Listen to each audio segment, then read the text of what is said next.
নমস্কার বন্ধুরা, সবাইকে গুড মর্নিং। আশা করি সবাই আপনারা ভালো আছেন।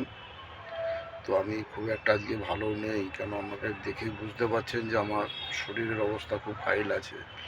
হঠাৎ কাল রাত থেকে এত বমি অ্যাসিড ফ্যাসিড করে যে এতটাই বমি হয়ে গেছে, আজ পুরো শরীর একদম পুরো ছেড়ে দিয়েছে আমার, মানে নড়তেই পারছি না।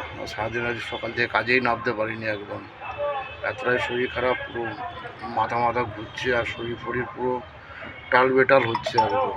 এতটাই শরীর খারাপ লাগছে। কালকে সামান্য নর্মাল খাওয়াই খেয়েছিলাম, রাত্রবেলা শুয়ে একটু চিকেন ভাত খেয়েছিলাম।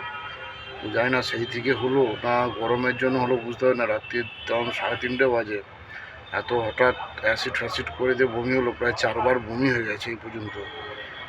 যা ওষুধ খেয়েছি, এখন একটু বমিটা বন্ধ হয়েছে। এখনও পর্যন্ত পেটে কিছু দানা পানি যায়নি, শুধু জলটাই খাচ্ছি, নুন চিনি জল ছাড়া আদার্স কিছুই খাইনি। তো এত শরীর খারাপ লাগছে, ভালো লাগছে না কিছু, যার জন্য আজকে পুরো রেস্টেই আছি। এবেলাটা পুরো রেস্টে আছি, ওবেলা বিকেল থেকেই কাজে নামবো সেরকমই চিন্তা ভাবনা নিয়েছি। এবার একটু ঘুমিয়ে শরীরটাকে ফিট করে নিই, তারপরে তাই জন্য ভাবলাম যে একটু আপনাদের সঙ্গে আমি শেয়ার করি, কেন এতটাই শরীরটা খারাপ লাগছে। আজকে তো কোনো রিলস বানাতেও পারবো না, ঠিক আছে।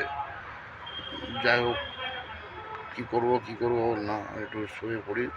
তো আপনাদের কাছে, সবার কাছে হাত জোড় করছি, অনুরোধ করছি, সবাই বেশি করে জল খান।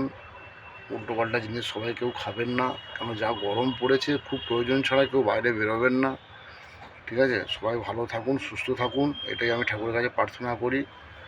সবাই সুস্থ থাকবেন, ভালো থাকবেন। নমস্কার।